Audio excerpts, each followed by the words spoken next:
Bonsoir les amis, nous voilà de retour après une petite pause, puisqu'il y avait vraiment pas mal de contenu.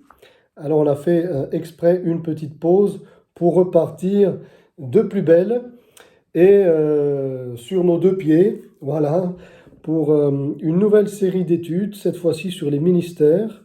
Ceux qui peuvent suivre les études bibliques du mardi soir, nous sommes en train de voir euh, ce que représente la personne du Saint-Esprit, qui est la personne du Saint-Esprit. Et puis, nous pouvons également euh, voir donc différents aspects liés au don du discernement euh, pour, euh, pour tout ce qui concerne justement les faux ministères, entre guillemets, hein, les faux prophètes, les faux apôtres, etc., les faux frères, comme il est dit dans la parole. Ça, c'est le mardi. Le mardi, à l'étude biblique de 20 heures en direct, donc à l'église ici de Pentecôte, rue Pestalozzi, Yverdon. Mais je veux parallèlement, donc puisque le Seigneur nous appelle aussi à dénoncer ce qui est faux, n'est-ce pas? Ce qui trouble les chrétiens, ce dont nous devons nous détourner. D'un autre côté, c'est important de savoir qu'il existe effectivement de vrais ministères et quelles sont leurs caractéristiques. Alors, être exhaustif, c'est prétentieux de pouvoir le dire, mais en tout cas, on avancera quand même un petit peu et puis on verra euh, les choses essentielles, je dirais, qui caractérisent les 5 ministères dons, comme on les a appelés, Donald G., le fameux enseignant des assemblées de Dieu, des assemblées de Pentecôte aux États-Unis d'il y a déjà quelques années. Eh bien, c'est lui-même qui avait utilisé cette expression que je reprends. Donc, les ministères dons, voilà, ce sont des hommes qui ont été donnés à l'Église avec des ministères qui viennent donc du Saint-Esprit, hein. Alors, ces 5 ministères, nous les trouvons dans Éphésiens chapitre 4, versets 11 et 14, et ça va contrebalancer les faux ministères, et ainsi nous donner cet équilibre de voir que s'il y a des faux ministères, il y a aussi bien sûr de vrais ministères, et comment peut-on les reconnaître? Quelles sont leurs caractéristiques? Nous sommes partis pour une étude donc sur cela. Éphésiens 4, versets 11 à 14, je lis un petit peu plus que simplement le verset 11. Et Dieu a donné les uns comme apôtres, les autres comme prophètes, les autres comme évangélistes, les autres comme pasteurs et docteurs, pour le perfectionnement des saints, en vue de l'œuvre du ministère et de l'édification du corps de Christ, jusqu'à ce que nous soyons tous parvenus à l'unité de la foi et de la connaissance du Fils de Dieu, à l'état d'homme fait, à la mesure de la stature parfaite de Christ. Ainsi, nous ne serons plus des enfants flottants et emportés à tout vent de doctrine par la tromperie des hommes, par leur ruse dans les moyens de séduction. Amen. Donc c'est Paul qui parle ici aux Éphésiens, à l'église d'Éphèse. Alors, nous allons commencer par le ministère d'apôtre. Voilà, ministère d'apôtre, qui, par sa place, je dirais, dans la liste de ces 5 ministères, évoque une autorité particulière, un rôle particulier, et c'est ce que nous allons essayer de voir ensemble, si vous le voulez bien. Alors, la première, je dirais, caractéristique de l'apôtre, elle se trouve dans le nom même d'apôtre, apostolos, hein. Voilà, en hébreu aussi, on retrouve le mot Mashiach dans ce mot-là, qui veut dire aussi envoyé, hein, oint, envoyé. Donc nous allons maintenant dans Acte 13,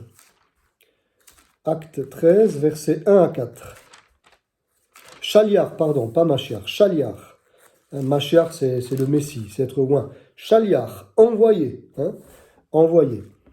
C'est cela, c'est ce nom-là en hébreu qui traduit le mot apostolos en grec. Acte 13, versets 1 à 4. Nous allons voir la première caractéristique ici des apôtres, du ministère d'apôtres qui existe encore aujourd'hui. Alors peut-être je dirais comme ça quelques mots. Jésus, bien sûr, a été appelé dans l'Épître aux Hébreux l'apôtre par excellence.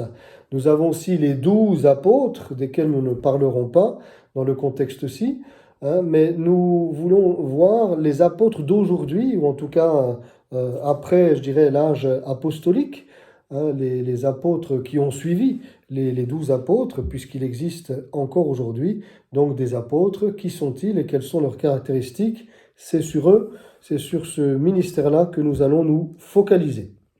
Acte 13, versets 1 à 4. Il y avait dans l'église d'Antioche des prophètes et des docteurs.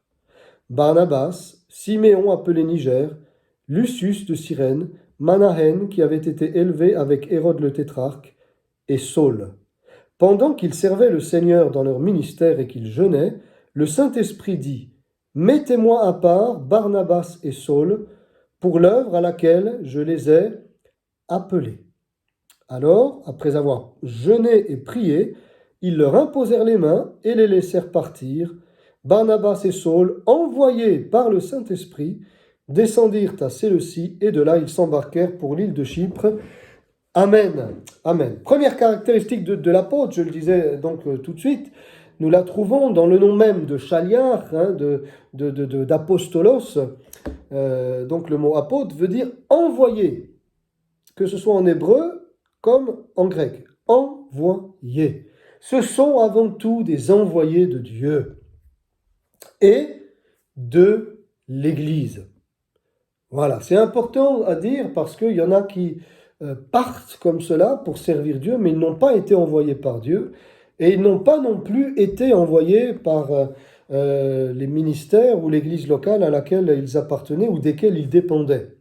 Donc, un véritable apôtre, aujourd'hui, c'est un homme de Dieu qui sert déjà dans le cadre d'une église locale. On voit ici que avant d'être envoyé, d'accord, et de devenir, que ce soit Barnabas et Saul, Saul sera appelé Paul, hein, de devenir apôtres, puisque c'est ainsi qu'on les appellera, hein, les apôtres Barnabas et Paul, eh bien, ils étaient soit des prophètes, soit des docteurs dans l'église d'Antioche à laquelle ils appartenaient. C'était leur église locale.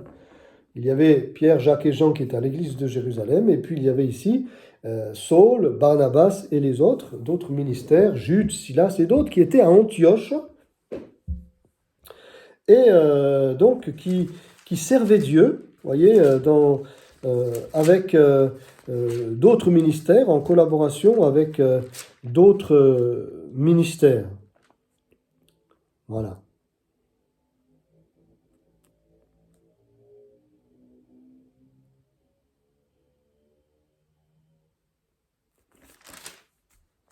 Voilà. Et donc ces ministères venaient aussi, je regarde, parce que Jude et Silas venaient bien sûr de Jérusalem, mais ils s'étaient joints aussi à un moment donné à l'église d'Antioche. Mais il y avait en tout cas des ministères bien présents, c'est clair, à Antioche, et nous les avons ici, il y en a 5, Barnabas, Siméon, Lucius, Manahen, et puis Saul. Hein, voilà.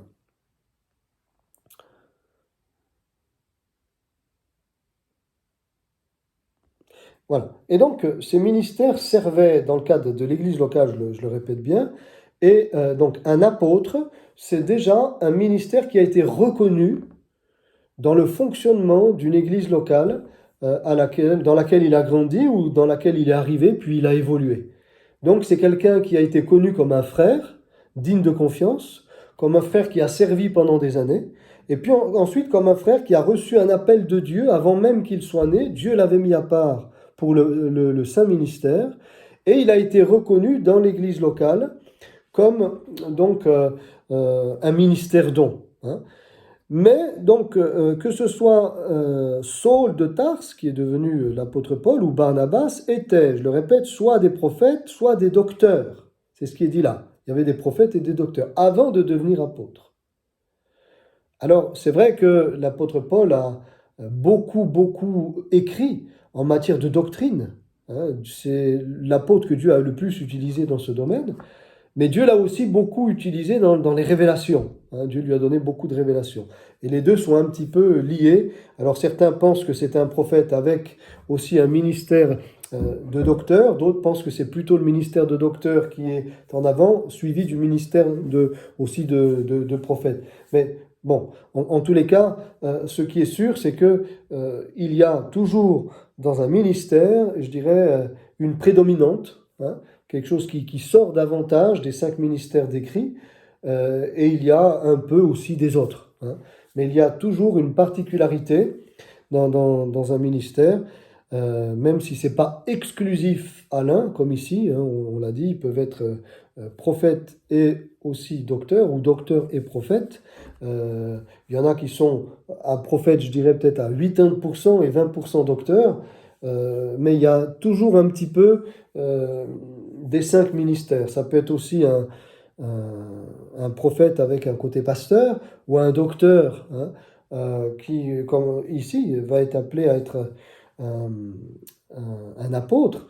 Donc il y a comme ça dans un appel particulier, même s'il y a une caractéristique particulière, même si on peut dire lui c'est vraiment un apôtre, lui c'est un prophète, c'est un docteur, un pasteur, un évangéliste, il y a malgré tout, et heureusement, parce que si c'était du 100% apôtre, du 100% prophète, parce qu'on va le voir, l'apôtre, c'est un ministère qui est complet, qui par ce que Dieu lui demande de faire et d'accomplir, a besoin d'être vraiment complet. Mais les autres, donc, on ne peut pas être 100% comme ça, prophète, 100% évangéliste, 100% pasteur ou docteur. Il y a une prédominante et puis après, une des facettes aussi des autres ministères. Alors, chose très très importante, un véritable apôtre a déjà servi plusieurs années dans le cadre d'une église locale, dans le cadre d'un ministère reconnu par Dieu et par les ministères établis dans l'église et par l'église. Les ministères établis par l'église, parce qu'ici on voit que c'est des ministères qui sont ensemble. Et ça c'est important.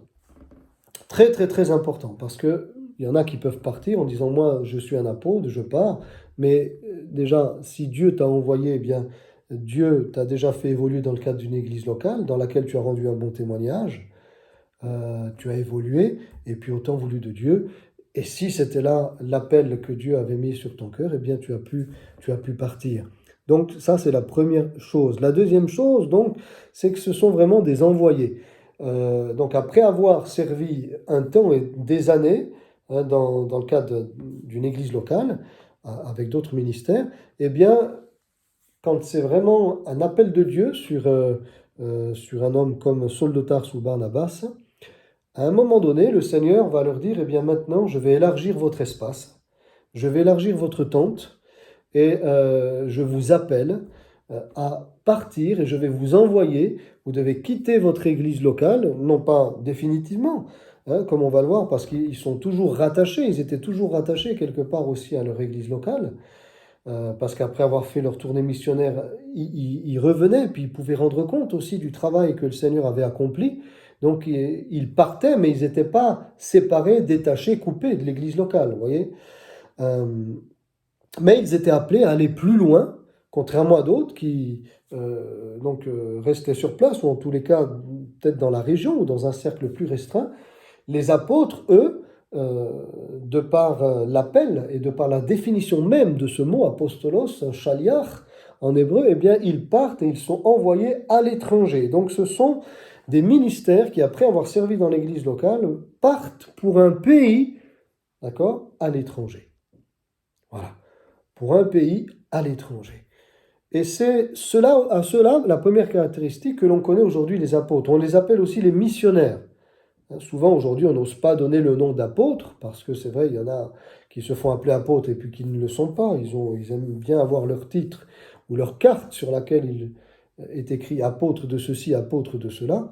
Mais alors s'il y a des vrais apôtres, il y a aussi, et c'est pas mon message, puis c'est le message du mardi soir, de faux apôtres. Mais les vrais apôtres n'ont pas besoin, même à la limite, de carte, ou comme disait Paul, n'avaient même pas besoin d'être de recommandations particulières, puisque leurs recommandations, c'était déjà le ministère qu'ils avaient exercé, les âmes qu'ils avaient gagnées, qu'ils avaient soignées, n'est-ce pas? Donc ils sont envoyés dans un pays à l'étranger, avec une langue étrangère ou pas, hein, ça peut être dans la francophonie ou pas forcément dans la francophonie. On prend aujourd'hui un véritable apôtre dans la francophonie, un pays où on parle français ou pas. Mais en tous les cas, c'est un pays ou une région ou un pays, hein, de manière plus précise, un pays, parce qu'une région, déjà, un peu tous les ministères fonctionnent de manière interrégionale. Mais les apôtres sont vraiment appelés à quitter leur pays et donc à apprendre souvent une autre langue, ou pas, ou pas, en tout cas à aller vers une autre culture, vers d'autres façons de penser, vers d'autres façons de concevoir la vie, qu'elle soit la vie séculière ou la vie religieuse, vers des peuples qui pensent différemment, bien sûr, qui ont aussi une politique différente. Et donc il y a vraiment, comme on le verra, une capacité extraordinaire d'adaptation chez ces missionnaires, chez ces apôtres. Ils doivent être capables de s'adapter à toute culture, à tout contexte, à toute situation, hein. Alors même si c'est pas évident, mais on voit que même l'apôtre Paul a rencontré des problèmes, hein, et Barnabas, mais ils vont persévérer. Ils vont persévérer parce qu'ils ont cette aptitude, cette capacité à s'adapter. D'ailleurs, Paul le disait lui-même, je me suis fait tout à tous, aux Grecs, aux païens, aux barbares, aux Juifs, etc. C'est la capacité qu'ont vraiment les apôtres, hein. Ils quittent tout, leur cocon peut-être, j'ai envie de dire, quelque part, en tout cas leur contexte qui peut être rassurant dans le ministère, pour partir vers l'inconnu, partir vers des peuples qu'ils ne connaissent pas, dont la mentalité va vraiment changer, différer de la mentalité du pays duquel ils proviennent, hein, dans lequel ils ont servi Dieu. Alors ça, c'est la première caractéristique. Ça, c'est un apôtre. Donc quelqu'un qui dit je suis apôtre et puis il travaille que dans son cercle, que dans son église locale ou de manière peut-être régionale, ce n'est pas un apôtre. L'apôtre va tout quitter pour servir Dieu. Ça va lui coûter. Il va quitter son poste ici, son service dans le cadre de l'église locale, hein. Il va quitter un certain confort. Il va peut-être même quitter une certaine, et pas peut-être, une certaine reconnaissance qu'il a eue, parce que c'est comme cela que ça se passe. Quand on sert Dieu, eh bien, dans un contexte, on finit par connaître, n'est-ce pas, eh bien, les frères et sœurs, différentes églises dans notre région, dans notre pays, etc. Et puis, quelque part, c'est aussi bon, puis c'est rassurant et ça fait toujours plaisir de savoir qu'on va dans une région qu'on a déjà visitée ou une église qu'on a déjà visitée, et puis on s'est lié aussi d'amitié avec d'autres frères et sœurs. Eh bien, il va falloir quitter tout ça pour partir dans un lieu où on connaît personne, voilà, simplement sur l'appel de Dieu, et bien sûr, comme je l'ai dit tout à l'heure, avec la reconnaissance ici, voilà, des frères sur place, de l'Église sur place, hein, ils sont envoyés par le Saint-Esprit et en même temps envoyés par l'Église, par les ministères qui étaient à Antioche, dans l'Église locale. Donc voilà, un missionnaire, c'est un apôtre aujourd'hui. Donc on donne le nom de missionnaire à ce nom-là, apostolos, shaliach, envoyés, donc ils sont envoyés par Dieu, envoyés par l'Église locale dans laquelle ils ont évolué, envoyés de Dieu. Ça, c'est vraiment très très important. Et donc, oui, ils quittent tout, souvent aussi un certain confort au niveau matériel et pécunier. Paul disait, il a su vivre dans la disette et dans l'abondance. Dans la disette, eh bien, quand les églises n'avaient pas pu le soutenir, et puis dans l'abondance, quand il y avait des moyens, ça ne causait pas de problème à l'apôtre. L'apôtre a aussi cette capacité de s'adapter à cela. C'est Dieu qui lui donne cette capacité, on le verra plus tard, mais ici je lance quand même ces choses-là comme introduction. Ces pistes-là, à cette capacité de ne pas s'inquiéter outre mesure concernant, vous voyez, les besoins matériels, pécuniers, donc de pouvoir faire vivre sa famille, hein. Voilà, c'est quelque chose qui est divin, qui est donné de Dieu à l'apôtre, au missionnaire. Il fait confiance au Seigneur, même s'il va dans un pays donc, dans lequel il n'est jamais allé. dans un pays où la vie est peut-être plus chère que le pays qu'il a quitté, avec un autre fonctionnement, etc. Dans un pays où peut-être on a même du mal à trouver du travail, etc. Ça ne pose pas de problème à l'apôtre, puisqu'il sait qu'il est envoyé par Dieu, il est envoyé par l'Église locale, il est envoyé par Dieu, et donc Dieu va pourvoir à tous ses besoins. Peut-être un autre ministère, comme le ministère de pasteur ou comme ça c'est quelque chose qui va l'inquiéter. C'est quelque chose qu'il aura du mal à assumer, ou un enseignant. Hein. Voilà, parce qu'il y a un autre fonctionnement. C'est différent, c'est pas mieux, c'est différent, c'est juste différent. Mais l'apôtre a cette capacité à s'adapter. Voilà, et ça ne veut pas dire qu'il ne va pas s'inquiéter, hein, mais c'est quelque chose qu'il va réussir à gérer par la grâce de Dieu qui va lui être accordée. Et ça, c'est vraiment quelque chose d'extraordinaire de voir un véritable missionnaire. C'est vraiment encourageant parce que ils sont souvent des moyens de bénédiction pour les églises locales parce que ils nous invitent à regarder au Seigneur, à dépendre de lui et vraiment à ne pas s'inquiéter, quoi. Hein. Alors ça, ils le vivent vraiment aussi dans le cadre familial, euh, dans le cadre eh bien, où ils vont évoluer tout simplement, hein, où Dieu va les appeler à faire confiance totalement au Seigneur. Et c'est vraiment quelque chose qui est donné de manière spéciale à l'apôtre. La deuxième chose qui caractérise l'apôtre, on va aller un petit peu plus loin, on trouve ça dans 2 Corinthiens 6, 4. 2 Corinthiens, chapitre 6, verset 4. 2 Corinthiens 6, 4. Donc c'est un envoyé, il est envoyé par Dieu dans un pays, des pays ou un pays étranger. Donc il quitte son confort, il quitte tout. Et puis, nous voyons ici l'apôtre Paul qui dit lui-même quelles sont les caractéristiques d'un apôtre. En tout cas, lui, ici étant apôtre, il dit voilà ce qui me caractérise en premier. Donc quand on regarde l'apôtre Paul, on peut se dire, bon, c'est intéressant de savoir ce que l'apôtre met en premier en importance dans le cadre de son ministère. Qu'est-ce qu'il met en premier? Est-ce que ça va être les miracles? Est-ce que ça va être la connaissance de la parole? Les guérisons, les révélations de Dieu? Alors, qu'est-ce qu'il est dit? 2 Corinthiens chapitre 6, verset 4.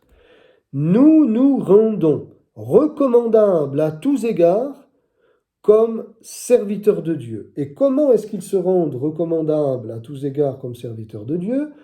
Par beaucoup de patience dans les tribulations, etc., etc. Beaucoup de patience. La caractéristique première, c'est pas moi qui le dis, c'est l'apôtre Paul. La caractéristique première de l'apôtre, c'est donc il est envoyé, mais ça fait partie du nom même, on l'a dit.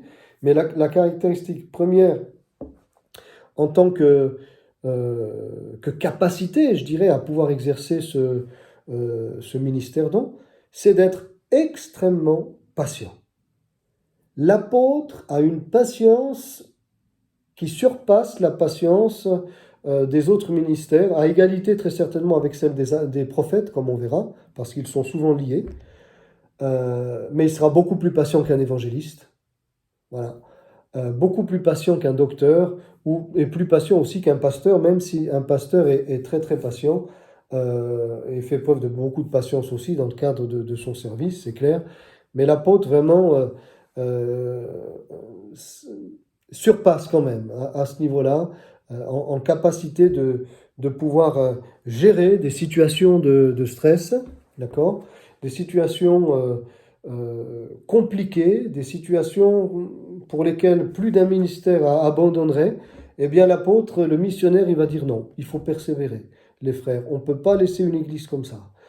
Cette église, le Seigneur va la relever. Il faut qu'on s'attelle à la tâche. Il faut qu'on travaille pour Dieu. Ouais, mais bon, c'est compliqué, etc. C'est une église qui a connu beaucoup de ministères. Ça n'a pas tenu. Il y a toujours eu des problèmes. L'apôtre, quand il vient, il dit, OK, il y a eu ça. Mais on va prier avec la grâce de Dieu. On va travailler. Ça prendra le temps que ça prendra. Mais cette église, eh bien, elle connaîtra une croissance. Elle sera équilibrée. Elle sera la gloire de Dieu parce qu'elle fait partie du corps de Christ. C'est une église locale qui appartient à l'église universelle. Et c'est impossible que le diable puisse eh bien, maintenir une église euh, comme cela sous sa coupe, n'est-ce pas? Voilà, ça, ça va être le langage du missionnaire, de l'apôtre. Il va être aussi patient avec les frères et sœurs. Il y a des situations où, là aussi, des ministères vont plutôt perdre patience à un moment donné parce que apparemment il n'y a pas de résultat. L'apôtre, il va continuer. Et jusqu'à présent, ça fait des années, c'est vrai, il n'y a pas eu apparemment de résultat, mais on sait que Dieu travaille dans le secret des cœurs. Donc il faut persévérer. On va continuer. On va prendre à cœur cette situation. Et l'apôtre va persévérer. Et c'est ainsi qu'il va récolter les fruits parce qu'il va patienter et attendre, attendre, attendre, alors que plus d'un se serait découragé. Plus d'un aurait jeté l'éponge, et on ne les condamne pas, on ne les juge pas. Ça ne leur est pas donné. Cette patience-là, ça ne leur est pas donné. On est tous appelés à être patients. Ça fait partie du fruit de l'esprit, n'est-ce pas? L'amour, la joie, la paix, la patience. Donc ça fait partie du fruit de l'esprit. Mais là, c'est vraiment, la Bible dit beaucoup de patience. Hein. C'est vraiment une patience particulière qui est donnée de Dieu. Hein, qui n'est pas donnée à d'autres ministères, par exemple, mais qui est là donnée à l'apôtre, de manière toute spéciale. Parce que sinon, il ne pourrait pas exercer. Imagine un apôtre, il a tout quitté, hein, par l'appel de Dieu, et puis il va dans un pays, et la moindre épreuve, il se décourage, il ne persévère pas. Au bout de 5, 6, 7, 8, 9 ans, il a l'impression de ne pas avoir de fruits, et puis il dit, bon, bah, je retourne d'où je viens. Non, l'apôtre, il ne parle pas comme ça. 5, 6, 7, 8, 10, 15, 20 ans. Et s'il faut plus, il continuera. Parce que ça lui est donné de Dieu. Il sait que la semence, elle va pousser. C'est comme ça. Ça fait partie d'une foi que Dieu lui donne. Une foi dans cet appel et dans cette mission que Dieu lui confie. Et donc, il va pouvoir attendre. Comme, vous savez, les agriculteurs, hein, ils patientent. Parfois, la récolte n'a pas été bonne la première année, ni la deuxième, ni la troisième, etc. Mais il y en a, ils ont persévéré comme ça. Il fallait défricher, il fallait ameublir le terrain, il fallait recommencer. Puis il y a eu peut-être des tempêtes, il y a eu des sécheresses, le climat n'a pas été favorable, alors ça a été sec une année, il a fallu recommencer. Eh bien, c'est ce qui fait l'agriculteur. Il persévère jusqu'à ce que ça donne son fruit. Et ça, c'est l'apôtre. Cette comparaison, c'est l'apôtre Jacques qui nous la donne. Donc, la patience. Vous voyez, ce n'est pas les miracles, les révélations. La patience, un fruit de l'esprit. C'est ça qui caractérise avant tout l'apôtre, c'est un fruit de l'esprit. Là où certains abandonnent, lui, il n'abandonne pas. Là où certains méprisent une situation ou un faible commencement, lui, il ne méprise pas. Il dit, ok, c'est une étincelle, ok, c'est un petit feu, c'est pas grand-chose, c'est vrai. Et le Seigneur, il va embraser tout ça, et il va embraser la forêt. Le Seigneur, il va embraser l'Église. Le Seigneur, il va agir. C'est vrai, jusqu'à présent, on n'a pas vu grand-chose. Ok, c'est un terrain qui est dur. Plusieurs se sont découragés, plusieurs sont venus, puis sont repartis. C'est vrai. Mais un véritable missionnaire qui a reçu un véritable appel de Dieu ne va pas se décourager. Puis le Seigneur va pourvoir. Le Seigneur va lui donner. Quand, à un moment donné, peut-être sa patience viendra à manquer. Le Seigneur lui en donnera encore plus, et encore plus, et encore plus. Ça, c'est l'apôtre. Alors, voyez aujourd'hui, ceux qui se disent « Ah, moi je suis apôtre », vous connaissez, vous, la patience qu'ils ont dans leur contexte personnel? Alors, le véritable apôtre sera patient, on le vérifiera aussi dans le cadre de sa vie de famille. Il sera aussi patient avec ses enfants. Oui. Ben, c'est tout un contexte, c'est pas juste dans le cadre du ministère. Il sera patient avec ses enfants. Il sera patient avec sa femme, s'il le fallait aussi. Sa femme peut-être a reçu des coups dans le ministère et elle a besoin aussi de guérison. Et puis ça prend du temps. Mais il va patienter, il va prier pour sa femme, il va patienter jusqu'à ce que sa femme soit rétablie, guérie. Vous voyez, c'est tout un contexte. La patience. Et puis, cette patience-là, eh bien, elle est exercée aussi dans des situations où, et c'est le troisième point, où il y a beaucoup de souffrance. Parce que regardez ici ce qui est dit. Nous nous rendons recommandables à tous égards comme serviteurs de Dieu, par beaucoup de patience. Dans quoi? Dans les tribulations, dans les calamités, dans les détresses, sous les coups, dans les prisons, dans les séditions, dans les travaux, dans les veilles, dans les jeûnes. Qui a envie d'être apôtre? De toute façon, ce n'est pas une question d'envie ou pas, c'est une question d'appel.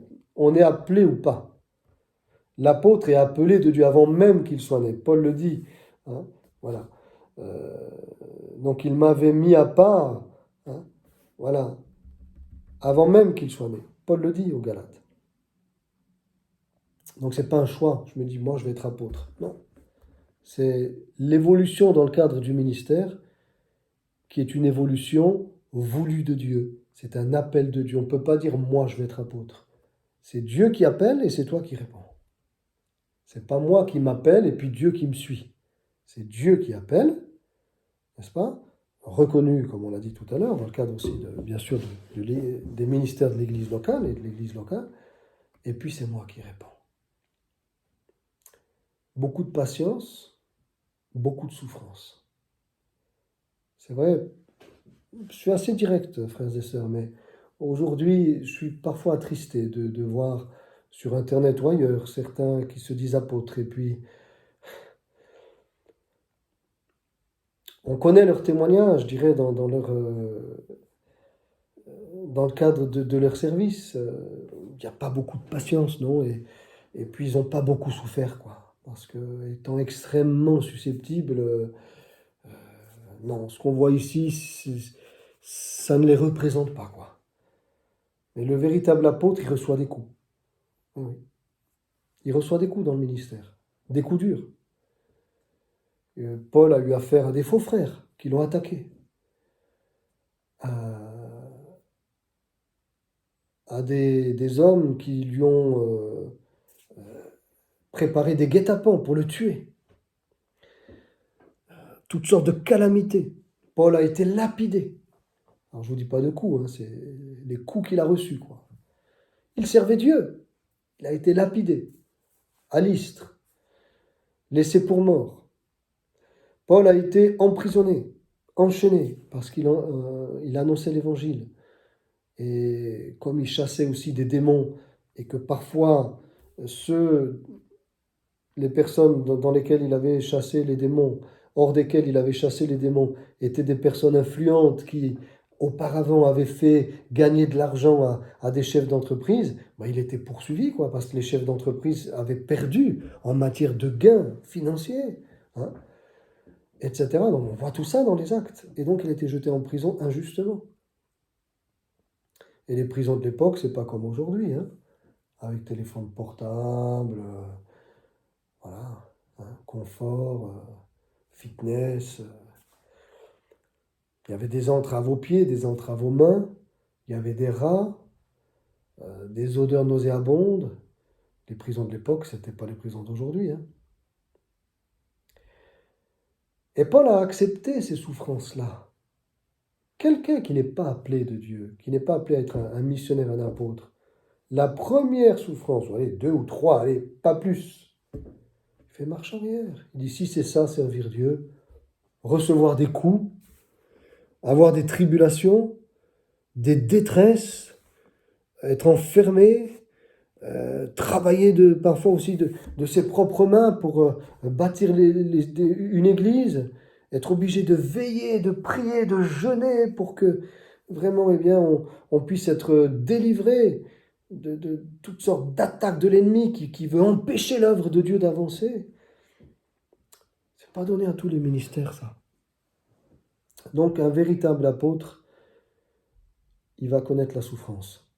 Ça caractérise, c'est Paul qui le dit, frères et sœurs. Ça caractérise, donc la patience, la souffrance caractérise plus que les autres ministères, caractérise l'apôtre. Bien sûr, avec le prophète, on y verra aussi. Hein. C'est les apôtres et les prophètes.